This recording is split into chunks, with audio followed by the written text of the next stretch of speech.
दोस्तों, यह कहानी है एक शर्मीले स्वभाव की विद्यार्थी की जिसका नाम होता है अरुण। जिसके शर्मीले स्वभाव की वजह से कभी उसके ज्यादा दोस्त नहीं बने।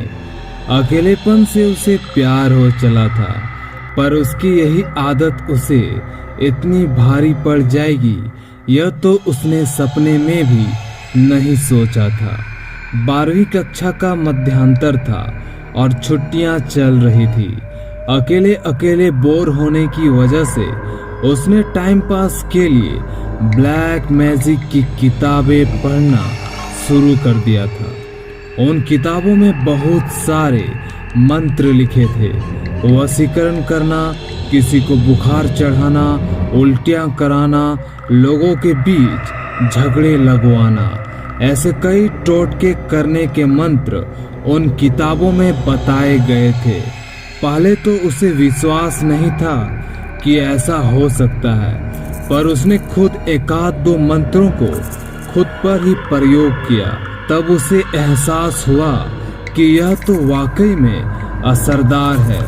फिर उसने लगातार दिन में 8-8 घंटों तक भूत प्रेत, पिशाच, डाइन और काली विद्या, ब्लैक मैजिक से जुड़ी किताबें पढ़ने लगा। 2 महीने की छुट्टियां उसने इसी काम में बिता दी और उसके स्कूल का 3rd सेमेस्टर शुरू हो गया था। स्कूल में घुसते ही उसने अपने सहपाठियों पर ब्लैक मैजिक आजमाना शुरू कर दिया था और जो टीचर उसे डांटे वह उस टीचर की एक दिन तक सिर फटने जैसा दर्द पैदा करवा देता अपनी काली शक्तियों से।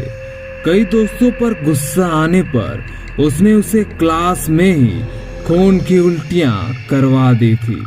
दोस्तों को तो छोड़ो, उसने अपने पापा पर भी एक जादू टोना किया था जिसके प्रभाव से उसके पिताजी उसे कभी पैसे देने से मना कर ही नहीं पाते थे।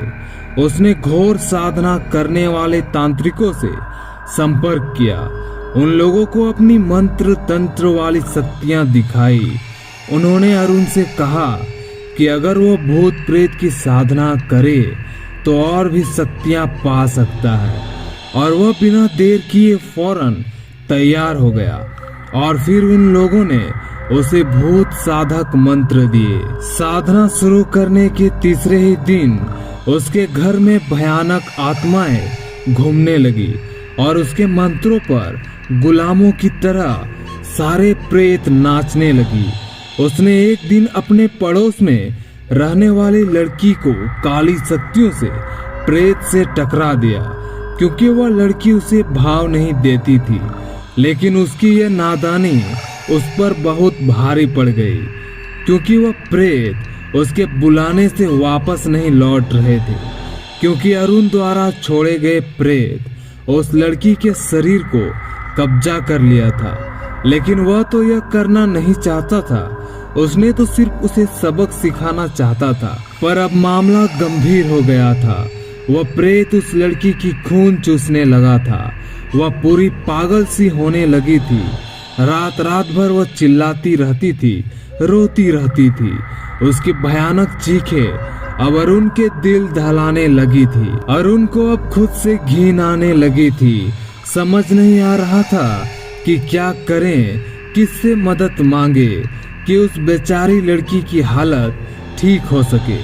फिर उसे ख्याल आया कि उन अघोरियों के पास जाता हूँ, शायद वहां से कुछ रास्ता निकल आए।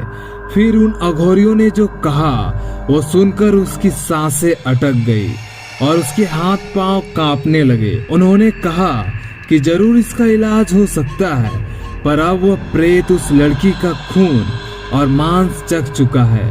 वह प्रेत अब छाया नहीं रहा। उसे वहां से निकालकर किसी और के शरीर में जगह देनी होगी, और वह या तो तुम हो सकते हो या फिर तुम्हारे घर का कोई व्यक्ति, क्योंकि प्रेत जिद्दी होते हैं। वो अपना मनपसंद शरीर तभी छोड़ते हैं जब उसे भेजने वाला या उसका कोई सगा अपने शरीर में उसे जगह दे। और उस अघोरी ने यह भी कहा कि प्रेत के चंगुल में वो लड़की कुछ ही दिन जी पाएगी और वो मरते ही वो भी प्रेत ही बनेगी और तुम्हारे शरीर में रहने और तुम्हारे मांस खाने और खून पीने का उसे पूरा अधिकार होगा, क्योंकि तुमने उस प्रेत को छोड़ा था। और उनके पाप उसे अब इस कदर डरा रहे थे कि वह पागल सा होने लगा था। लेकिन आखिरकार फैसला किया कि उस प्रेत को अरुण अपने ऊपर लेगा। इस काम में उन अघोरियों ने उसकी मदद की और वही लोग उस लड़की के घर गए और उस बेकसूर लड़की को उस प्रेत से आजाद कराया। अब सजा भुगतने की अरुण की बारी थी। अब अरुण फिर अकेला सा घुटन में जीता और कभी कभी बीमार भी रहता और वह यह सब के कारण पढ़ाई भी छोड़ चुका था और खुद से उसे नफरत हो गया था। वह प्रेत उसके अंदर रह रहा था। इस बात से उसे डर तो लगता था कि पता नहीं कब वह प्रेत अपना प्रभाव दिखाना शुरू कर देगा। लेकिन उन अघोरियों ने अरुण से कहा था कि इस वक्त उसका मनोबल मजबूत है, इसीलिए प्रेत प्रभाव नहीं दिखा पा रहा है, पर वह उसका मांस खाकर और खून पीकर धीरे धीरे प्रबल होगा और फिर उसके कमजोर पड़ने पर वह तांडव मचाना शुरू करेगा। अरुण ने अघोरियों से पूछा था कि इस प्रेत को मुझसे दूर करने का और कोई उपाय है भी कि नहीं, यानी कि उसे किसी और इंसान पर छोड़े बिना दूर करना मुश्किल होगा कि नहीं। तब उन अघोरियों ने कहा कि बेटा, यह तो तेरे कर्मों की सजा है। जब तक तेरे पापों की भरपाई नहीं होगी तब तक तुझे इस बला से छुटकारा नहीं मिलेगा। हाँ, अगर तू और गहरे पापों के दलदल में उतरना चाहता है तो अपने किसी परिवार सदस्य को चुन ले जिस पर तू इस भयानक प्रेत को छोड़ सके। लेकिन अब अरुण निश्चय कर लिया था कि अब अच्छाई के रास्ते पर चलूंगा और खुद ही अपने पापों की सजा भुगतूंगा, चाहे फिर क्यों ना मेरी जान चली जाए। और यह कहानी समाप्त होती है यहीं पर।